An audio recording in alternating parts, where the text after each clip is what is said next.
అనంతపురం జిల్లా Anantapuram urban supreme court SC వర్గీకరణ సానుకూలంగా ఆయా వర్గాలకు అవకాశం కల్పించినందుకు ఎంఆర్పీఎస్ నాయకులు సిపిఆర్ దాస్ ఆనందంతో హర్షం వ్యక్తం చేశారు. అర్బన్లోని అంబేద్కర్ విగ్రహానికి పూలమాల వేసి నివాళులర్పించారు.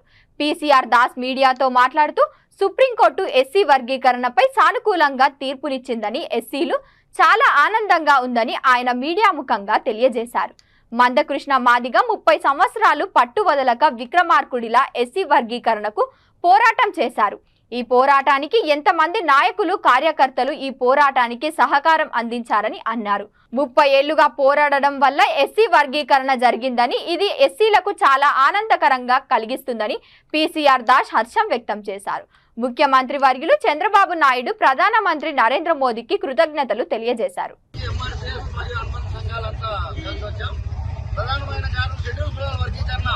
సుప్రీంకోర్టులో ఆయా రాష్ట్రాలకు అధికారాలు ఇస్తూ షెడ్యూల్ కులాల వర్గీకరణ చేసుకోవచ్చని చెప్పని తీర్పిచ్చిన దానికి మేము సుప్రీంకోర్టుకు ప్రధానంగా ధర్మాసనానికి కృతజ్ఞతలు చేస్తూ, దీనికంతటికీ ప్రధానమైన కారణం మందకృష్ణ గారు. మందకృష్ణ గారి ఆదేశాలతో గత 30 సంవత్సరాలుగా అనితర సాధ్యమైన పోరాటం నిర్వహించి ఈ రోజు షెడ్యూల్ కులాల వర్గీకరణ సాధించిన వ్యక్తి మందకృష్ణ మాది గారు. ఆయన ద్వారా కిషన్ రెడ్డి గారు అయితేనే, నరేంద్ర మోడీ గారు అయితేనే, మొట్టమొదటిగా మనం చెప్పుకోవాల్సింది చంద్రబాబు నాయుడు గారు చెప్పాలా, ఆయన అయితేనే, వెంకయ్య నాయుడు అయితేనే, వీళ్ళందరూ సహకారాలు ఉండబట్టే కృష్ణమాది గారి ఏ నిర్ణయం తీసుకున్నా జాతి ప్రయోజనాల దృష్ట్యా, జాతి ప్రయోజనాలు దాంట్లో ఇమిడి ఉంటాయి. ఆ జాతి ప్రయోజనాలు ఉంటేనే ఆయన ముందుకెళ్తారు, లేకపోతే వెళ్లే వ్యక్తి కాదు.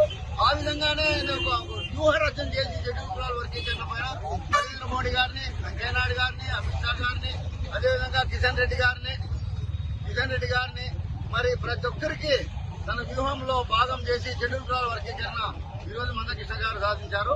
ఆయనకి యావత్ జాతి జీవితాంతం రుణపడి ఉంటాము.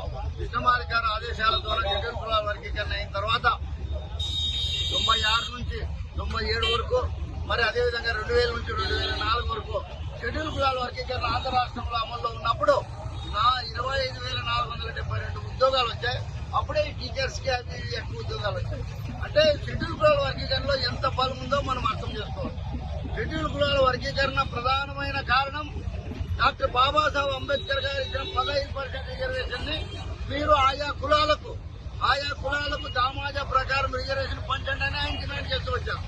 ఏమిటా డిమాండ్ అంటే 15% రిజర్వేషన్ ఇచ్చిందని ఎస్సీలు అంటే గానీ మాలమాదిగలే మాత్రమే, అదేవిధంగా హరిజనులు అంటే మాలమాదిగలనే అనుకుంటారు. అట్లా కాకుండా ఎస్సీలో ఉండే మరి 59 కులాలు ఉన్నాయి.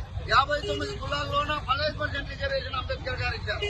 ఈ 15% రిజర్వేషన్ ని మాదిగా దాని ఉప కులాలు 18 ఉన్నాయి, 7% ఇవ్వాలని, మాలా దాని ఉప కులాలు 25 కులాలు ఉన్నాయి, వాళ్ళకి 6% ఇవ్వాలని, రెల్లి దాని ఉప కులాలు 9 ఉన్నాయి, వాళ్ళకు 1% ఇవ్వాలని, ఆదిఆంధ్ర మాదిగా, ఆదిఆంధ్ర మాల, అదేవిధంగా మస్తు చమార్ కులాలకు సంబంధించిన 4 కులాలు ఉన్నాయి, వాళ్ళకు 1% ఇవ్వాలని, ఈ విధంగా 15% రిజర్వేషన్ ని మాకు ఇవ్వాలని చెప్పని మాత్రమే మందకృష్ణ గారు డిమాండ్ చేశారు. దాంట్లో ఆయన విజయం సాధించారు. మేము దీంట్లో ఒకరు ఓటమి, ఒకరు గెలుపని మేము ఎప్పుడు అనుకోవడం లేదు. ఏదైతే అంబేద్కర్ గారు ఇచ్చిన 15% రిజర్వేషన్ ని అన్ని కులాలు సమానంగా పంచి సమానంగా తినే విధంగా చేయాలని చెప్పని మాత్రమే మేము డిమాండ్ చేస్తూ వచ్చాం. దాన్ని మందకృష్ణ గారు అమలు చేశారు. ఈ రోజు విజయం సాధించారు. దీంట్లో భాగంగా మొట్టమొదటిగా మేము మందకృష్ణ గారితో పాటు చంద్రబాబు నాయుడు గారి కృతజ్ఞతలు